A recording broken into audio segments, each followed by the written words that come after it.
session was really helpful because we were able to just get caught up on everything. Just a quick summary. I'm sure you've seen in the news, they've called it a historic legislative session. There's lots of feedback going around from both parties and from the governor. The themes for this year, as you all saw, aligned largely with council priorities, which is always interesting to see. Big transportation bills, which Sarah, if you have anything to add, I'll pass on to you in a moment. Some election bills, but the hot items were really transportation, criminal justice reform and cleanup, a lot of work around mental health. So lots of increased funding for grant programs for youth, increased grant programs for peace officers, so specifically police officers, which is amazing that Broomfield can tap into. And then we talked about the insurance having to cover the total cost for a mental health exam once a year, that passing. So lots of bills around mental health. And then really on that diversity equity lens, which was really exciting to see a lot of language cleanup for old language that's been in contracts and in law for a long time that should have never been there, right? But was our lingo at the time, and finally getting it corrected, which is really amazing and a huge celebration. So I think we'll just have Todd, if you have anything that you want to provide on elections, we'll start there and then go to Sarah.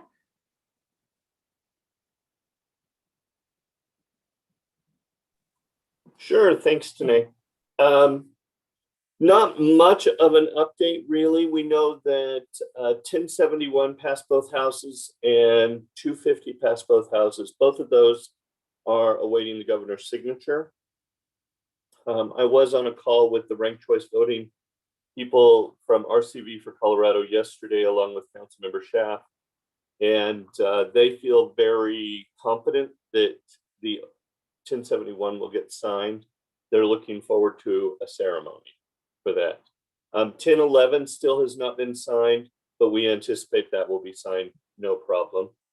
And then there's a few others that we've talked about along the way. 188, which is access for voters with disabilities, has been signed, and that gives a greater independence to voters who are blind. And then 1321, which was a late bill, and it's very fascinating. It changes the way Tabor notices must be built for statewide tax questions, and it's really quite it's very interesting, and it breaks out the impacts by salary range, so, or income range. So it should be interesting to watch that take shape and how that affects the state questions. And that's really all I have. I have a question about that. So it's basically the counter to the constitutional language requirement that makes every tax ballot measure start with, shall your taxes be raised by such and such, right? Which is pretty much kills everything. Nobody's going to vote for that ever, and they never do, unless it's a sin tax. So this is where they're going to show people what you're really going to be saving. Like for your income, you're really only going to be saving $20, and this is going to impact schools by this amount of millions, or this is going to impact roads by. So it's showing people both sides of the coin to truly make an informed decision. Because if you're just telling people, and this is my opinion, I'm inserting obviously, but you know what I mean? It's just so one-sided. So you might as well know everything. If you're going to know what it's going to cost, where are these costs going to impact the services, right? Yeah, I think you got the analysis exactly correct. It's a wickedly smart bill, and what they're trying to do, I think, is exactly what you said. It will be interesting to see if this helps the situation at all around Tabor. Well, thank you, Todd. You bet. Any other questions? All right. All right, Sarah, do you want to provide, we all know the transportation bills that we Front Range and the support the future of transportation all passed, but any updates on a signing ceremony and what that means for rollout and impact on Broomfield? I have not heard any dates on a signing ceremony from our state lobbyists, but I'll certainly keep everyone in the loop when I hear that. We do expect that there will probably be a signing ceremony for at least one of these bills, if not both, just given the number of sponsors and the high visibility on these bills. I will note, though, for 260, just as a reminder for some of the effective dates, that there will be immediate pandemic relief starting in January for the faster fees in 2022 and 2023. So our residents will see that immediately. Those fees will resume in 2024, and that there is a delayed onset of those road usage fees to 2023. So those fees will not be immediately impacted, but we will start to be able to work on those transportation projects right away. And for the Front Range Passenger Rail District, some key dates for that is that those directors must be appointed by April 2022. So we'll have some time to advocate and lobby if we want some representation there and work with our stakeholders on that. Thanks. Awesome. Thanks, Sarah. Then I think just to round out just the other updates, staff is working on, we have a staff debrief meeting with all of the stakeholders across the organization to kind of digest the legislation that did pass. We're kind of in that holding pattern still. I think Devin brought it up at the council meeting. So the governor can either sign it and it becomes law, or if it's not, no actions taken within 30 days, it automatically by de facto becomes law. And so we're kind of in that weird period right now of they've passed the legislature, but they're not signed by the governor, so they're not law yet. So we're getting our ducks in a row in anticipation of the governor signing them or letting them become law. Some of them have pretty quick turnarounds. For example, the updating the contract language with illegal alien is a fairly quick turnaround. And just I want to mention, just Jean, especially since you're on here and had brought that one up, we'll update all of our contracts moving forward, but it won't be retroactive on old ones. So for example, if you see like a second amendment to a contract, when you see the original contract, it will still have the term illegal alien, but when you see the amendment, that's where we'll make an update. So I just want to make sure everyone knows that it's kind of going forward. And Nancy, if I misspoke or anything, let me know. But we're working on that with the finance team. So again, we're trying right now that everything's done. Now all the work really starts of getting it implemented and making sure that we align with all of the new policies, especially with our police department and the misdemeanor reform, as well as the Son of 217 bill and that cleanup that was done there. So staff is working on that piece. One of the interesting feedback as we kind of move into the interim and look at 2022, right? Because even though the session's done, you all know the work really continues in the interim where they start drafting for next year. There's already been a lot of articles about we have re-precincting in the interim, and we also have an election in 2022. And so I would say the Republicans have come out and said, 2021 was a monumental year where a lot of the progressive agenda was able to be accomplished, whereas they anticipate that next year will be a much more moderate legislative session as they go into the election. So, right, we all know action and policy is shaped by campaigns and election season. So it'll be interesting to see how that plays out in 2022.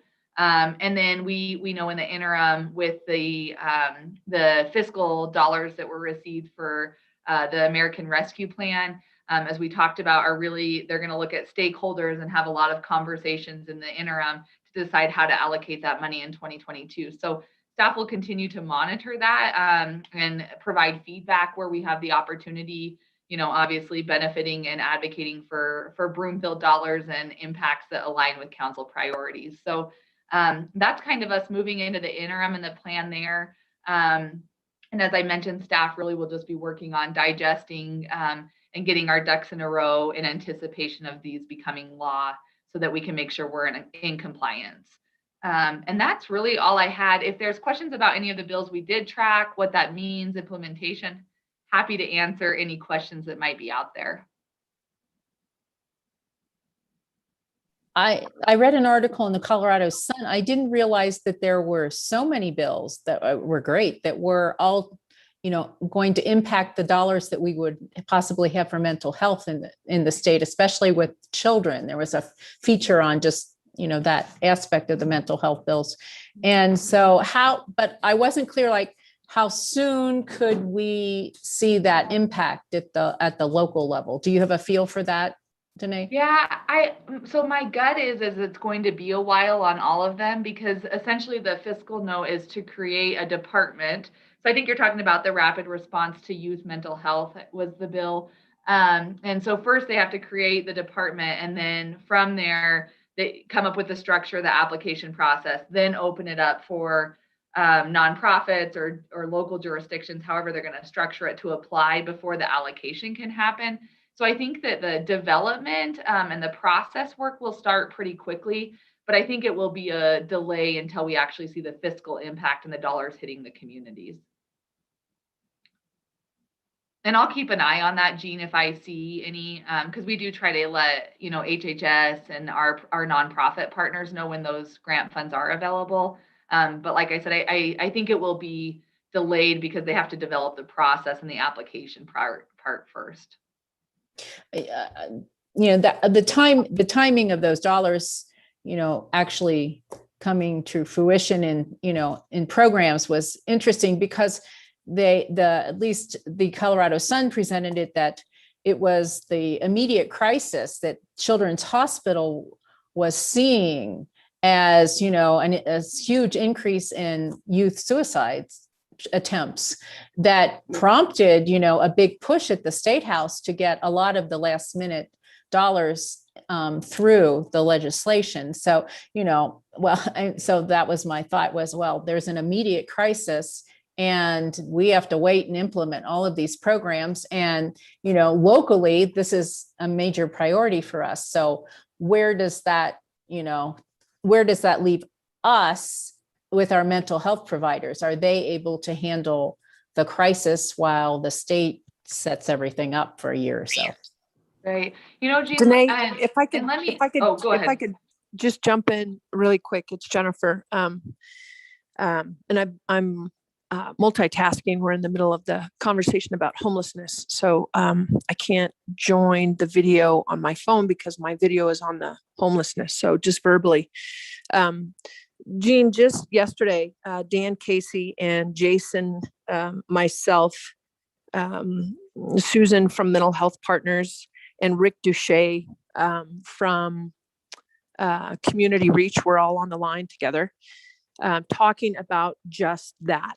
And I think the complexities around the system, one of the reasons that the delivery of mental health across the board, not even specifically for the youth, but across the board, the structure and efficiency has never been there.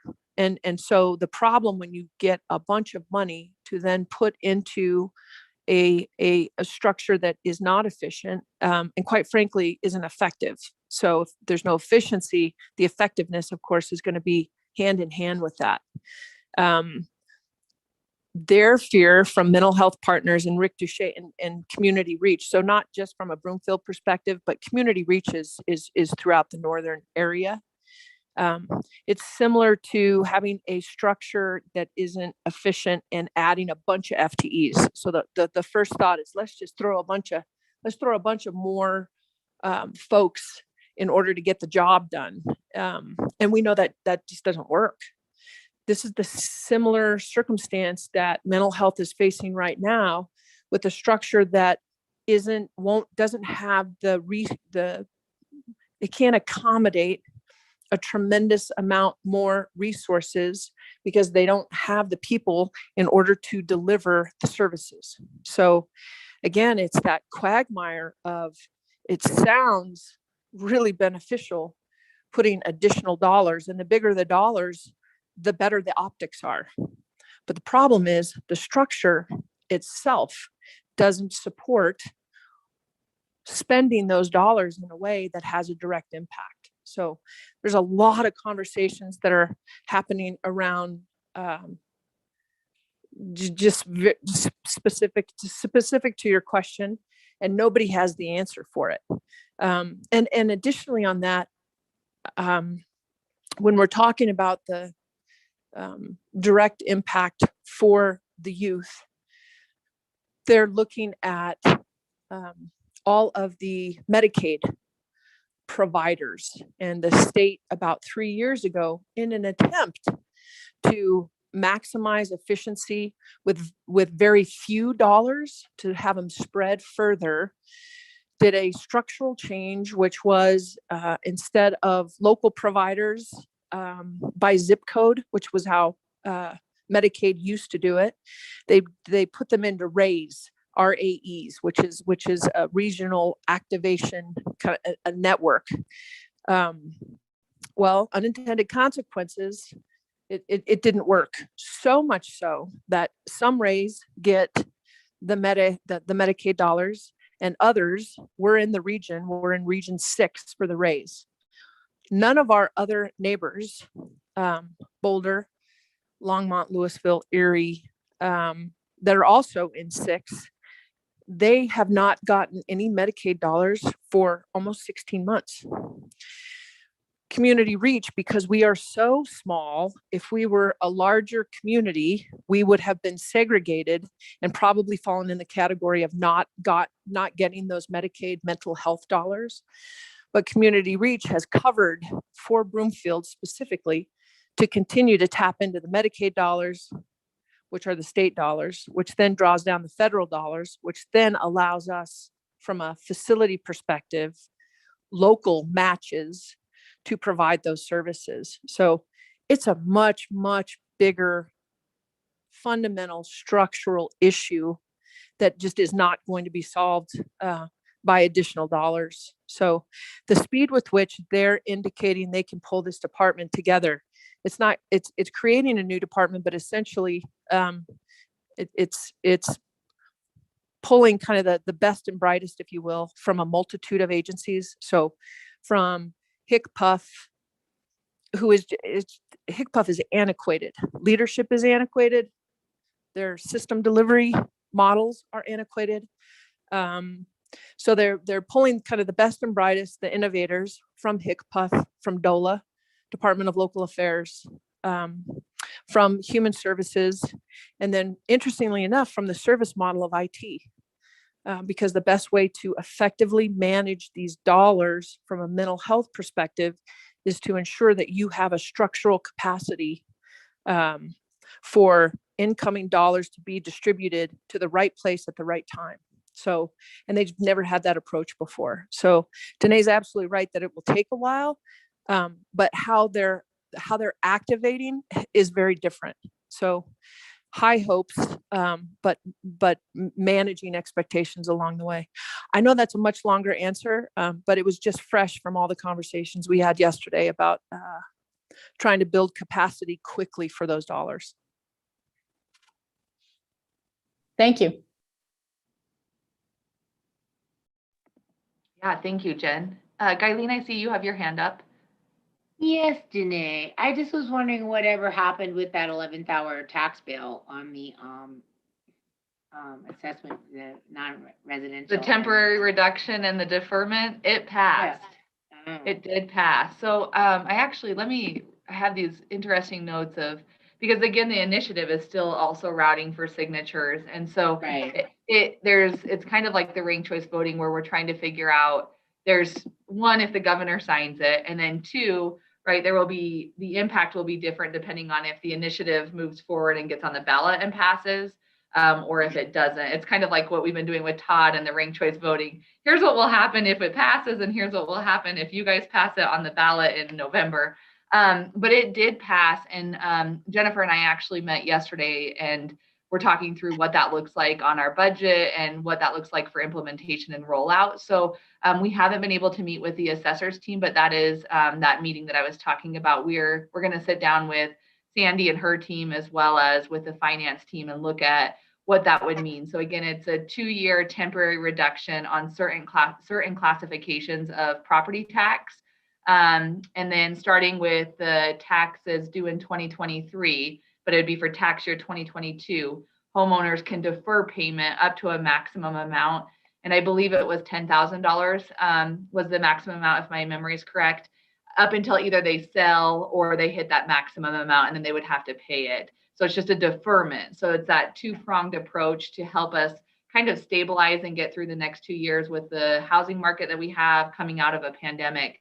The governor hasn't signed it yet, but we are monitoring that, and staff, we're working rapidly on that one because it will have lasting impact once signed into law. So more to come on that, but it did pass. Okay. Thank you, Danae.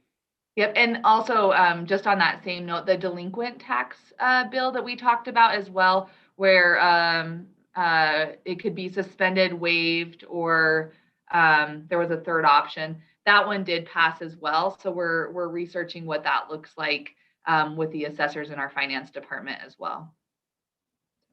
Yeah, 11th hour, and they got it through. And there is a lot of criticism, Guyleen, still floating around that. I mean, the representatives in opposition of that, right, very much called out, like Jen said, it was an attempt to thwart the initiative, and that's why the last minute ad.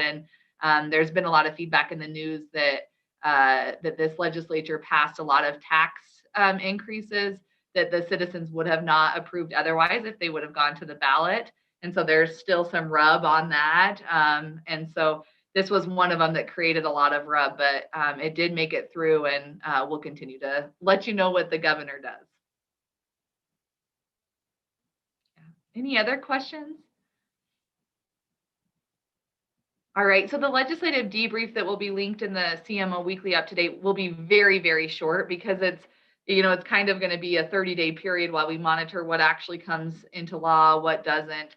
I haven't heard any big news about the governor threatening a veto on any of the items, so I'm anticipating that they'll all continue forward, but we will monitor that. So you won't see a lot of legislative action in your weekly updates until we have a bigger update to provide, and then we'll debrief council when we're ready for that. And otherwise, this was our last Friday, so done 36 minutes early, and I hope you all enjoy your hour back on your Fridays moving forward. Well, it's been a wild ride, and you guys did a great job of keeping on top of it. We really appreciate your work, and yeah, we got a lot done. Sounds like we did get a lot done. So excited for next year, and we'll keep you all posted. But if you have any questions in the interim, you know how to find us. So awesome. All right, take care. Have a great weekend. You too.